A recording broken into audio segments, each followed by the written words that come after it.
Hola, ¿qué tal a todos los que me lean por aquí? Quiero dejar en claro que yo no seguía esta página hasta hace muy poco, cuando mis amigos, a los que les he platicado esta experiencia y siempre terminan algo impactados, me convencieron de que la compartiera con ustedes. Todo comienza hace poco más de 10 años, cuando yo era un joven pretencioso saliendo de la prepa que gustaba de presumir de intelectual y conocer chicas de ese modo. Tanto lo decía que me convencí a mí mismo y busqué estudiar literatura, aunque no me gustaba, como para dedicar mi vida a ello. Al final fueron solo 2 años de carrera los que hice antes de salirme y cambiarme a la administración como mi padre. Lo que les voy a contar ocurrió en aquellos semestres de confusión. Tenía profesores muy interesantes y compañeros deseosos de aprender. Un profesor en particular era una leyenda. Tenía varios libros publicados con algo de éxito y colaboraba frecuentemente en publicaciones del país e incluso extranjeras. Y a pesar de eso, de su éxito, amaba dar clases, sobre todo en los primeros semestres. En aquel entonces yo acababa de ver La Novena Puerta, esa película de Polanski basada en una novela de Pérez Reverte que habla de expertos en literatura, coleccionistas, libros de invocaciones demoníacas firmados por el mismo Lucifer y cultos al demonio. Había algo en la historia que me atraía, que me parecía tremendamente interesante. Lo comenté con algunos amigos en clase y se burlaron un poco de mí. Supongo que por apasionarme por una historia de Pérez Reverte. Pero este profesor se encontraba cerca, y al escuchar la conversación se acercó a nosotros para hablarnos de este tipo de libros. Sobra decir que todos nos quedamos callados, impactados, y ahora, la verdad, después de esa plática, todos interesados por conocer más de este tipo de textos antiguos y los modernos. De hecho, se convirtió en una obsesión para mis amigos Mateo, Gerardo y para mí. Comenzamos buscando por internet y después en las librerías más escondidas de la ciudad, esas que sobrevivían de vender libros extraños bastante caros. El dinero no era problema porque siempre lo terminaba pagando Mateo y tenía bastante. Mi afición, sin embargo, ya no era tanto literaria, sino curiosidad verdadera por ver cómo funcionaban estas sectas, estos cultos. Cuando mis amigos se quedaban en los libros, yo decidí dar un paso más. Comencé a buscar este tipo de grupos, argumentando que tenía un vacío en mi vida y buscaba algo a que unirme. Se sorprenderían de lo sencillo que es encontrarlos, sabiendo dónde buscar. Me topé con un grupo de adolescentes jugando a ser brujos en el que no soporté ni una sola reunión. Con un círculo de satanistas que más bien eran ateos en contra de la religión institucionalizada y todo lo que representa. Y también con un grupo de personas aún más confundidas que yo, que parecían buscar solo encuentros sexuales con otros locos vestidos en túnicas negras. Pero también me topé con algo mucho más terrible de lo que podía imaginar. Algo que extrañamente siempre estuvo muy cerca de mí. Una noche en los pasillos de la facultad, me abordó el profesor más amable que me había dado clases en primer semestre. Uno al que incluso le decíamos Ned Flanders, así que ya se imaginarán. Y de él voy a omitir el nombre, pues de hecho sigue impartiendo clases en la universidad. Creo que sé qué es lo que estás buscando. Creo que esto te puede interesar. En un pedazo de papel había escrito la dirección de un sitio web, y al alejarse murmuró: Denise. Algo confundido me apresuré a los salones de cómputo. Ya casi desierto, solo había unos cuantos alumnos terminando trabajos y tomé la computadora más alejada que pude. Al entrar al sitio web, parecía estar en construcción, pero luego de aburrirme un rato dando clics en espacios en blanco por todas partes, apareció una ventana para incluir un password. Denise tiene que ser, pensé, y comencé a escribir ese nombre en todas las variaciones que conozco. No tardé mucho en entrar, estaba en lo correcto. La página me arrojó una cita bíblica que honestamente ya olvidé y un número de teléfono local. El aviso decía que solo podía marcar esa noche.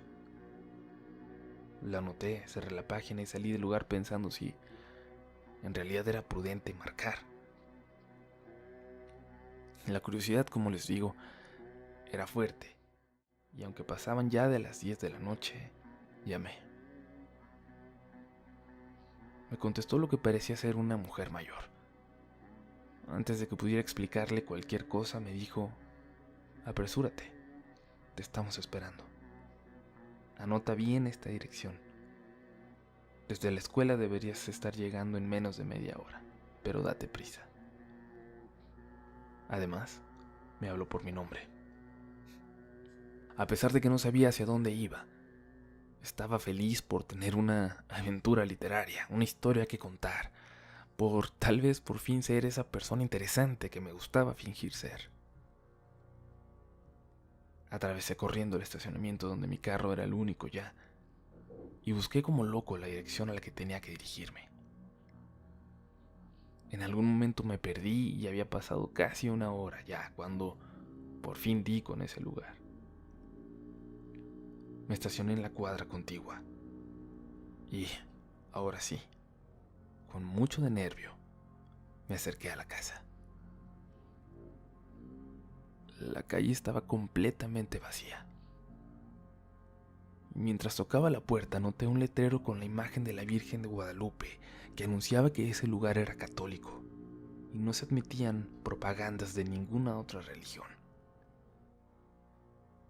En ese momento, y viéndolo yo como una burla quizás hacia la religión en la que me educaron, la imagen de la Virgen me provocó un escalofrío.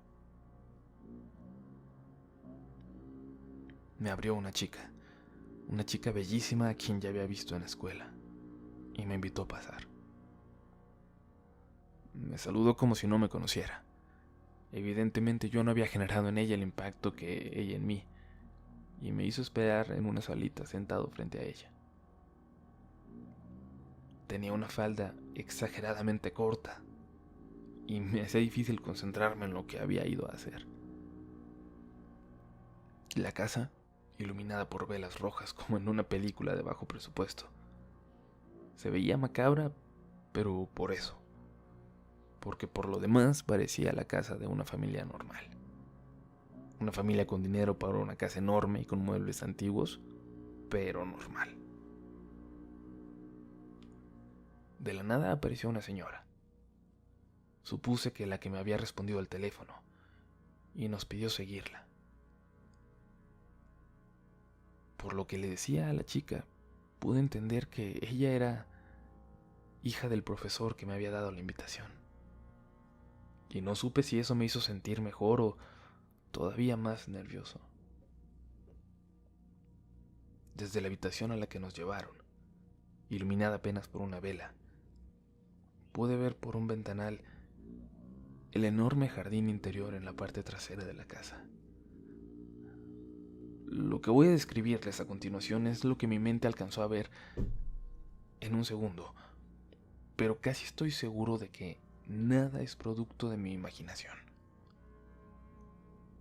Iluminada por una mesa de piedra con velas, una figura al parecer también de piedra de tamaño real de un macho cabrío, pero no la de Baphomet con una mano extendida hacia arriba y otra hacia abajo que todos conocemos.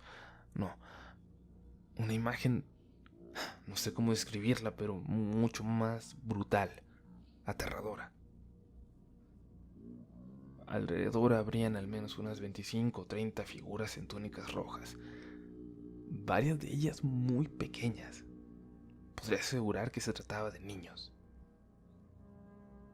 En la mesa de piedra, un hombre le sostenía la cabeza contra la mesa a la figura de una mujer desnuda de la cintura hacia abajo.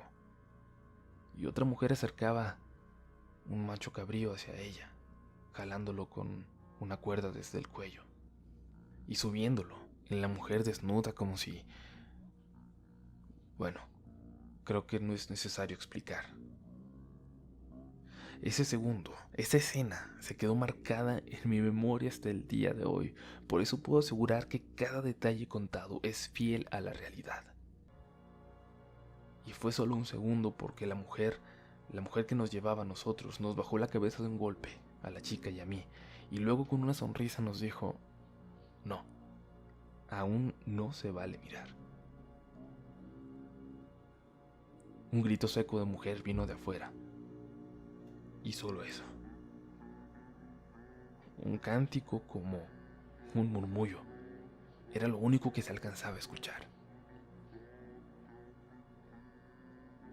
La chica de la falda corta solo bajaba la mirada, y yo para ese entonces estaba completamente convencido de que yo no debía estar ahí. De que había sido convincente, pero que corría peligro si alguien se enteraba que nada de eso me interesaba realmente y que solo estaba ahí por curiosidad. Minutos después, entró un hombre, de apariencia también extremadamente amable, y comenzó a platicar con nosotros. Dijo que después de la misa del día, podía introducirnos a la comunidad. Había que prepararnos. Mientras decía eso con su mirada amable, con su tono familiar, noté cómo empezaba a tocar de forma invasiva la pierna de la chica. En ese momento me puse de pie y dije la única tontería que se me ocurrió. Necesito lavarme. ¿Dónde puedo encontrar su baño? Su mirada hacia mí se tornó seria, incluso molesta, y me señaló hacia afuera. Usa el del tercer piso, por favor. ¿No quieres lavarte también?, le dije yo a ella en ese momento. Era la única forma que se me ocurrió para sacarla de ese lugar, de ese cuarto, de esa casa. Su mirada al responderme me hizo saber que ella no estaba tan perdida como yo en ese lugar. Estoy bien, me dijo con un tono hasta burlón. Salí del cuarto y aunque mi deseo era salir corriendo de la casa, por alguna razón subí al tercer piso para buscar el baño. Ningún interruptor funcionaba. Toda la casa, que cada vez dejaba de parecerme normal para verla más tétrica, estaba iluminada por velas. Al llegar al baño no pude evitar vomitar. Vomité una y otra vez hasta sentir que ya no podía hacerlo. Me sentía cansado, la cabeza me daba vueltas, me sentía en un sueño del que no podía despertar. No sé si me desmayé o caí en un trance, pero reaccioné minutos después cuando los cánticos que antes eran murmullos ahora parecían invadir toda la casa. Sabía que era el momento de salir disparado de ahí. Al salir del baño, sin embargo, escuchaba voces en las habitaciones, en todas. Conversaciones, risas, gritos de dolor, sonidos sexuales. Intenté caminar despacio sin hacer ningún ruido, pero las escaleras parecían rechinar para avisarle a todos que alguien escapaba. Llegué por fin a la planta baja, ahora en completa oscuridad, iluminada solo un poco por la luz que venía de la calle. Viendo la puerta a solo unos metros, me lancé a ella apenas notando la figura que me veía desde la oscuridad. ¿Ya te vas? Me di media vuelta para ver a la chica de la universidad, con los ojos llenos de ira, como si yo le hubiera hecho algo malo. Respeto todo esto y lo que quieran hacer, pero la verdad no es para mí, le dije. Ella dio un paso al frente y me respondió: estás aquí porque, aunque no lo creas, mi papá sabe que esto es justo para ti. Su falda corta ahora dejaba ver manchas de sangre que corría entre sus piernas. Detrás de ella, la figura erguida, enorme, de un macho cabrío me veía desde la oscuridad. Abrí la puerta y corrí como loco hasta mi coche. En cuestión de segundos estaba acelerando fuera de esas calles vacías, pensando en lo que acababa de ver, convenciéndome de que era la misma figura de piedra del jardín que quizás ya habían colocado dentro. Una figura que en la oscuridad cobraba un realismo macabro. Rebasé límites de velocidad, me pasé altos, casi choco con un carro al meterme en sentido contrario en mi huida, pero no se me apareció ni una sola patrulla esa noche. Dejé por semanas la escuela por miedo a toparme con el profesor, y ahí fue cuando perdí el semestre. Él le preguntaba continuamente a mis amigos por mí. Fue la señal, pensé, que necesitaba para salirme de esa escuela. Y el siguiente semestre estudiar administración como mi papá. La premura de la decisión y la falta de planeación me hicieron acabar en una universidad privada en otra ciudad, pero creo que en ese momento era lo que necesitaba. Un malestar enorme recorre mi cuerpo cada que cuento esto, o cada que pienso en esas personas. Yo soy prácticamente ateo, pero esa es la experiencia más horrible que he vivido, más allá de si hay algo de sobrenatural o no en eso. Lo único que les podría decir es que tengan mucho cuidado con eso, con estos temas. Nunca sabes, de verdad, en estas búsquedas, con qué tipo de culto o con qué tipo de personas te puedes llegar a topar.